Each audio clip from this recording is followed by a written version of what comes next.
We will now be moving to our next speaker, although before we do, I do want to make a quick mention of two things. Number one, if you're following us on Hopin, please do share your thoughts, your questions in the comment section, and we will be sharing those with our speakers over the next few hours. If you're watching on Facebook, on YouTube, please do the same. We're monitoring the comment section there as well.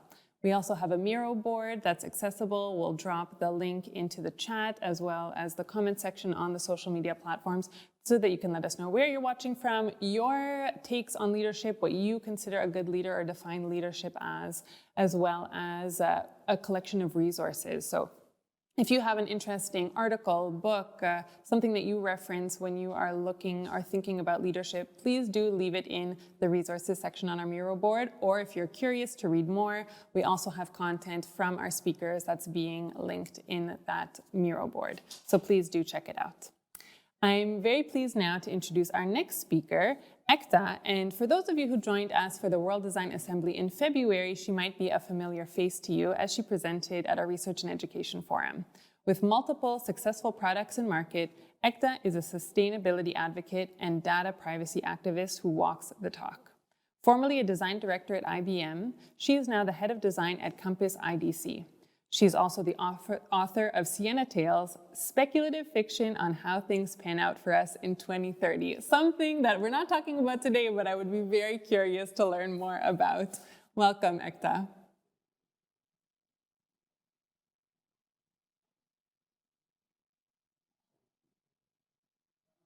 Can you hear me okay? Yes, I can hear you. Thank you. Super, super. Let me first introduce myself also. I'm a designer who has about 25 years of experience in the design field. I have been around since the turn of the century. That's the white hair, right? So I work with Compass IDC today, Compass India Development Center, which is a real estate company. And I work as the head of design. Well, that's my introduction. Let me also share my screen. Can I share my screen now? Can everybody see my screen? I can see your screen now, yes. Wonderful. Thank you. Thank you so much. So in the 25 years that I've been in the design industry, I've learned how stories can make your way a little bit easier. I've been a storyteller since the start. I'm a writer. I write speculative fiction, like you said. I've written Sienna Tales and a number of stories before that. I also have a couple of novels which are, half finished, and I just need to be able to make time to finish them. So I'm a storyteller, by design and by choice. And what I've learned through the years is that storytelling makes your way easier. Storytelling is a great way to align people, and stories help you lead teams, achieve visions, and launch products. And that's the strangest thing, right? Because all product managers and all developers know that logic runs products, right? And how can stories help you launch products? That's a bit of a dichotomy there, but absolutely. Stories do help you launch products. And that's something that I've learned in my last 6 or 7 years as a design thinker, that the better story you tell, the more aligned people are, the more bought on people are with your eventual vision, and the more clarity people have on what they need to do. There's something in the human psyche that makes you adapt to a story. And I believe, that's how we've lived across centuries as well. Sarah, are you trying to say? I apologize. Sorry for the interruption. It's just that we actually see your notes right in front of your share screen, so we aren't able to see the content behind it. Beautiful. There you go.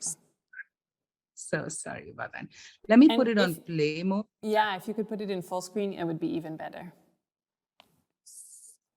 Excellent. Right. Thank you. So, but can you see my notes now? You can see my notes now. Yes. Okay. Good. All right, no worries. I'll remember them. Yeah. So, so stories do help you launch products. And how does that happen? So I'm here to talk about how stories can help you lead teams, how stories can help you launch products, and how stories can help you achieve vision. Um, so let's go. It's nothing new. Storytelling is not new. We've been doing it for centuries. We have almost everything in the human history has been carried on through stories, be it politics, or be it medicine, or be it recipes, or be it knowledge that is embedded in stories. Today, when we've started ignoring stories and looking at logic, we do seem to kind of let go of a lot of the wisdom that the stories themselves contained. And the stories are designed to make human beings do things. Stories are designed to make human beings align to outcomes, and to change the way they are thinking today. um, of course, it's nothing new. It's been done for centuries, and here are a bunch of really great storytellers who've made a mark. We've got Hitler up front, and he made all of Germany change their minds on certain quite evil things, and he was able to do that, and he was able to change the minds of an inclusive culture to being a more non-inclusive culture. He was able to change the minds of kind people to become to become not so kind. And he was able to change the minds of policymakers and fighters, who would normally fight for the good, to change their minds and start fighting for something else instead, right? And the way he did it was to tell stories, right? And then we have Elon, my friend there, who's of course, I think he's thought led an entire generation of us, of designers, of developers, of economists, of all of us around in the industry, in the technology industry today, knew who Elon Musk is, because he's dreamt and he's made those dreams come true by telling the right stories in the right places. And he leads us by thought today. Everything he says, everything he does becomes a story, and people learn about it, and people talk about it. And a lot of the way people think has changed over time because of Elon. And you've got Mahatma Gandhi, who's of course he's very well known. We all know that he dreamt of a free India and then made it come true. An old man, um, not a very rich person, very educated, but his biggest weapon was a stick that he carried. He did not have weapons. He did not have guns. He did not have, uh, he did not have politics. All he had was words to lead a nation, and he did. He led an entire nation, to be able to be aligned towards a certain vision of a free India. And he he got all those people together to work towards that outcome, and then made it come true. And how brilliant is that, right? A man with a stick, right? And then of course we've got J.K. Rowling here, who's made, I think, several generations of us, including me, into a magician in another life. We've got that imaginary life going on in our minds, and I'm pretty sure all of us who've read Harry Potter um, somehow wish that we had Hogwarts in our neighborhood as well, and we could also learn to do magic. And there's something magical in all of us, and I think that's what she's connected with and brought forth through her stories. Then, of course, I think the greatest storyteller of all, and I'm going to ask you this. I'm going to ask you, who is really the greatest storyteller of all, amongst all these, is my grandmother and yours, right? So grandmothers across the world have been storytellers who've led us through thoughts, through visions, through advice, through wisdom, and all of it is embedded in stories that they tell, right? So and I would really like to ask my audience today, who do you think is the greatest storyteller? Is Hitler the greatest storyteller, or is Elon Musk, who's currently leading us today, or is Mahatma Gandhi, who won freedom with a stick? Or is it J.K. Rowling, who makes all of us think we are, magicians in another life, or in another avatar, or in another universe, right? Or is it our grandmothers who've taught us these stories ever since we were little, and each of us remembers, each of us remembers what our grandmothers taught us, and it leads us for the rest of our lives. Who is the greatest storyteller of all? Sarah, can I somehow see the chat from here? Possible? Ah, right here. So is it possible for people to send in answers? No? Okay. So I'm going to leave that with you. Let's think about it. Who is the biggest storyteller of all? Is it your grandmother or is it Hitler? And let's ruminate on that a little bit as I go ahead. So today, we've told stories for centuries, like I said. We've told stories as humanity, and that's how wisdom is carried forth. Not just knowledge, which can be carried through books, it can be carried through logic, it can be carried through a lot of other things, right? Not just knowledge, but wisdom. And what is really the difference between knowledge and wisdom? Wisdom is basically knowledge with emotions attached, knowledge with which makes you feel the right thing rather than just know the right thing, right? So stories can contain logic as well, but what stories contain more than logic is emotions, and emotions will always win hands down, no matter where you are, no matter what decision it is that you're taking. Emotions always do win hands down, whether it's a corporate decision, or it is a financial decision, or it is a decision between two things that you have to buy, or it's a decision between two things that you have to do. Um, a lot of times, the emotions that you feel about certain things take precedence. So, for example, if I were to go out there and want to buy a dress, and I have two dresses in front of me, one of the dresses is cotton, breathable material, wonderful. It looks great. It's maybe a little cheaper than another dress, which has got maybe ruffles, and it's very pretty looking, and it's it, you know it it makes me feel like I'm going to be very pretty when I wear it, right? Which one am I likely to buy? Is it the one that's cheaper and more breathable and much better for the environment, and blah blah blah, and logically much better than the dress which has ruffles and is going to make me look pretty? I can tell you that I would buy the dress with ruffles, because emotionally I'm very attached to the fact that when I wear a new dress, I should look pretty, right? And that's an emotional thing for me. So no matter how wonderful a more sustainable, a cheaper, a better designed dress may be, um, if a dress suits me better, if I do feel is the key word here, right? If I do feel that that dress is going to make me look better as well, I'm more likely to go for the dress that'll make me look better and feel better, because feelings triumph over logic in every single decision we make. And we can think about it. We can think about even the most practical decision that we've ever taken in our lives. It could be investing in a mutual fund, or investing in another mutual fund. Um, Another mutual fund may be performing better, but if we are more attached to the brand, if we are more attached to, let's say, a brand, and all else being equal, or even not so equal, we're likely to go for the brand that we're more attached to, more emotionally attached to. So that's how decisions are, and that's how people take decisions. So therefore, stories which are emotional, they do have more of an impact on people.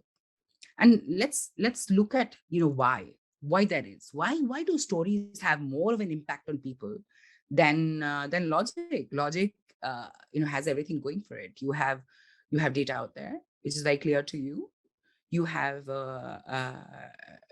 there's a certain reasoning in your mind, and the consistency with which people respond to data, to logic, is fairly consistent across humanity. So you have something, a characteristic, which can align people in terms of thought. But is that enough? Is that enough for human beings? Because we human beings, we are feeling machines. We're not just reasoning machines. We're not computers, right? We're human beings and we reason, sure, but we feel more than we reason, right? So, and why is that? Let's just deconstruct that a little bit to see why is it that stories have more of an impact than logic does. Um, well, this is a list of hormones that get released when you hear stories, right? Dopamine, serotonin, endorphins, oxytocin, cortisol, adrenaline, ghrelin, all of these are hormones that our body releases when we hear stories. So dopamine, imagine that you have just uploaded a great picture of yourself on Facebook, or you've announced something about yourself on Facebook, and suddenly you get a barrage of likes and comments, and people are happy and they're congratulating you. And dopamine is flushing your body. It's flushing your body because you feel like you've achieved, you feel like you've done it, right? And that's dopamine. And that's what game designers across the world really rely on in a game, because the moment you achieve something, a certain reward that's given to you flushes your body with dopamine. Dopamine is a very, very powerful chemical, very powerful chemical. And it has a very deep and ongoing effect on human beings, as we've seen with the, with the effect of, darker patterns on so many social networks that have affected the way human attention spans are today, or that have affected the way human beings even think today. So dopamine is a very powerful chemical, and that powerful chemical gets released while storytelling and while hearing stories of achievement. Even when you hear stories of achievement of other people, you're likely to be flushed with dopamine, because that's you're empathizing with them. You're putting your feet in their shoes and imagining what the other person is feeling, right? So dopamine has a very lasting and powerful effect on human beings. So does serotonin, which is your happiness chemical. So anytime you laugh with your friends, laugh with your family, are happy about a child being born, all that is serotonin, right? And serotonin, of course, it is absolutely essential for our bodies. A lack of serotonin makes clinical depression happen, which is, of course, a disease. And and when stories release serotonin in your body, when they make you feel happy, you connect, because it is fulfilling a need in your body. Your body needs serotonin. So stories connect with people biologically as well. Endorphins get released when you're slightly stressed. So somebody tells you, I started from home today morning, and I was going to office, and it suddenly started raining. There was so much muck about. And the moment you hear that, you feel you feel like a little bit stressed, because the other person is feeling stressed, right? So that feeling of stress that you have is the endorphins working in your body. And we all know the kind of stress load that we're carrying today, right? And a bit of stress going up and down through storytelling really affects that load which we carry today, because as it goes up, and it also goes down in a story. As you build a certain problem, you also build the solution. So stress goes up and it comes down. So therefore, it helps to modulate the amount of stress that is there in your body, and therefore has a lasting impression on how you think and how you feel, right? And going back to dopamine and serotonin, oxytocin is a chemical that makes you feel very connected to other people. So it makes you connected to, you feel brotherhood, you feel like you're part of a group. And oxytocin is the same chemical that makes veggies grow when you inject it with oxytocin. That's the chemical that provides the feeling of well-being that people have when they're connected to other people. So oxytocin is, of course, a very strong chemical, and it has an effect on our bodies more than our minds. So oxytocin is something that gets released when you feel solidarity with someone that you're hearing about in a story. When I hear about designers who have gone through a period where they were trying to understand where to go in design, what to do, whether they should be whether they should become an information architect, or whether they should become a visual designer, whether they should become a UX designer, all of that. um, when I hear that, I feel very connected to them somehow. Their stories I remember, because it makes me experience the effects of oxytocin. Similarly, cortisol is the love hormone. When you fall in love, your body produces cortisol, and cortisol makes you feel a little bit attached to certain things in a story. And cortisol is also released when people fall in love, when people come together, they express love. Cortisol is released in the body.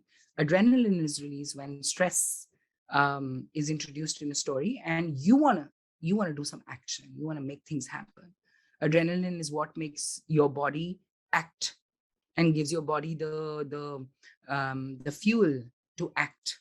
So if you see a lion and you feel like running away, and you suddenly get all the energy you need to run away, that's adrenaline, right? So stories also release adrenaline in your body, and they're very important because adrenaline makes you feel like you want to act, you want to do something, right? And of course, ghrelin, and those are my favorite stories. That the ones that are about food and make you feel hungry. My favorite ones. Any day of the week, you tell me a story about food, and I'm your fan, right? So, ghrelin is the chemical that the stomach releases when it feels hungry. And the moment I could start talking about the quiche that I have in the fridge that I'm going to warm up and eat immediately after this. And it'll make the rest of you also start salivating, wanting a quiche. That's ghrelin that's working on your bodies and your stomach. So many chemicals coming together, so many hormones coming together affect human beings while you tell stories, whereas logic is all about reasoning, right? So therefore, um, stories do win hands down, emotions do win hands down, because of there's so much more happening in the body. There's so much more biologically. We are attuned to respond to stories, and these hormones are why. Um, Now, let's also talk about leadership a little bit. What does leadership contain? Why is storytelling important in leadership? Leadership is another thing altogether. Storytelling is another thing altogether. You can be convinced with stories, but you may not, you may not want to, depend completely on stories when you're a leader. So you need a lot of things when you're a leader. You need to have integrity, you need to be able to delegate, you need to be able to communicate. There needs to be a bit of self-awareness, self-actualization about what you do. There's gratitude, learning, agility, influence, empathy. And you want people to align.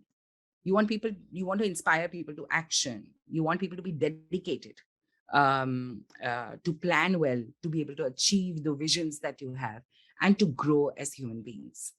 um, the reason why stories affect leadership is because people remember stories.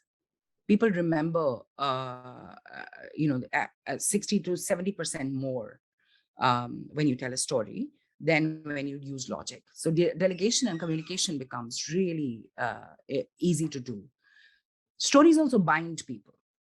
The oxytocin, the chemical that I was talking about, binds people into groups and inspires them to action.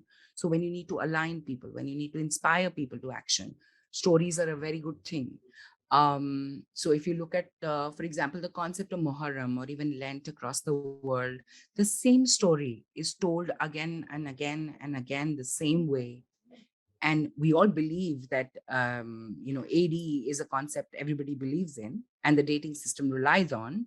And why is that? That's come from Christianity. Why does everybody else believe it? Because the story is told right.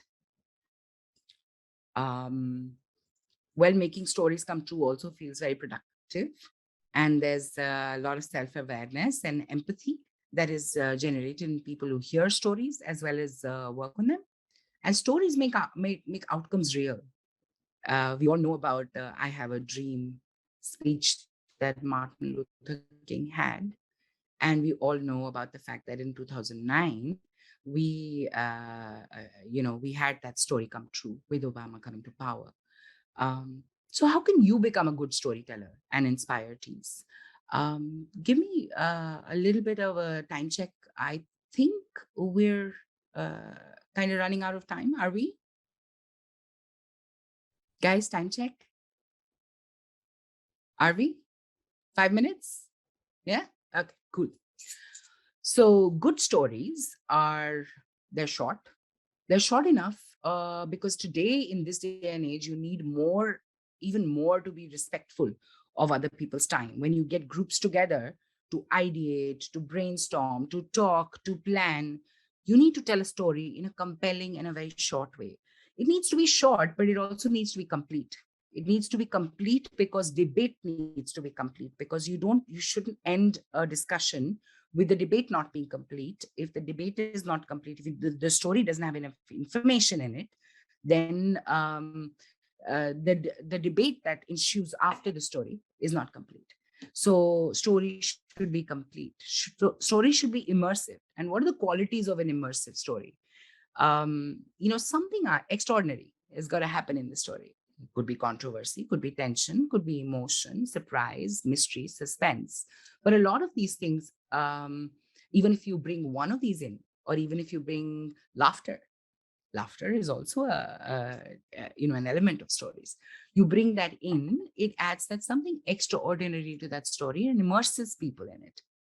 Stories need to be consistent and repeatable so that the next time you tell them, the story doesn't change. It reduces trust. Any kind of variance in a story reduces trust in people. So therefore, stories need to be very consistent and very repeatable. Tell it once in a repeatable way and repeat till everybody's aligned. And stories have to be supported by a single source of truth. When you're trying multiple teams, especially geographically distributed teams, to come on board with a certain story, it needs to be supported by a single source of truth. And that's a tip that I'm giving you from experiences in leadership over time. And that's how you build experiences versus solutions. You build solutions by saying, okay, for a coffee maker that makes coffee for me as soon as I get up in the morning, it's got to have ubiquitous scanning, it's got to have robust systems, it's got to have auto switch on sensors, preparation, all of that. On the other hand, I could just tell a story. When I got up from bed and took my coffee from the coffee maker, the assistant had already switched it on, and it sensed my pulse rate when it switched it on, and it only made a cup because it knew that I was the one who was waking up. And so a cup of Brazilian coffee could make any day better for anyone. And that kind of story, when it's told, it actually contains everything that's on the right. And it is shorter, it's much more understandable, and much more accepted by people. So what's your story? I'm sorry, there isn't much time left. I think we have a couple of minutes left. So if anybody has any questions, I'll be glad to answer them now or later, LinkedIn, um, wherever you're comfortable with. Thank you. Thank you so much, Ekta. I think there definitely were some comments in our chat on Hopin about who are some of the great storytellers. You know that you were speaking to a group of designers when they cited people like Don Norman and Dieter Rams, but I'm sure that many would also agree that there are many storytellers in our own families, and definitely a lot of what you shared resonated. As you said, we just have a couple of minutes left, but I do have a couple of questions that I wanted to ask you. And the first one was actually, maybe a little bit more personal, but did you always believe in the power of storytelling, or did this become more apparent through your work as a designer? Where does the story begin for you? Well, I went through the whole circle actually. I believed in stories when I started. I'm a writer, right? I started as a copywriter in an advertising agency, telling really, really short stories. So I used to believe in storytelling at that point. But then I got into the product world and I realized that if you're building products, they have to use a lot of logic to do it. May not be right to be telling stories, may not even be appropriate to be telling stories. So I went through that phase as well. And then as I lead people, as of the past 5-7 years, as I lead people and as I understand people and bring them together towards outcomes, I do realize that stories have a more powerful impact than logic. And logic can be embedded in stories as well, but if you want something to have an impact, then stories is the right way to No, go. yes, Misha. Perfect. That's perfect. That's wonderful. I also have to admit that at 4:30 in the morning here where we are, your talk about quiche and coffee definitely had me going, and we are going to move on to our next speaker on that note. So thank you very, very much, Ekta, for your contribution to us today. I think a really unique and specific take on leadership and the power that storytelling has within it.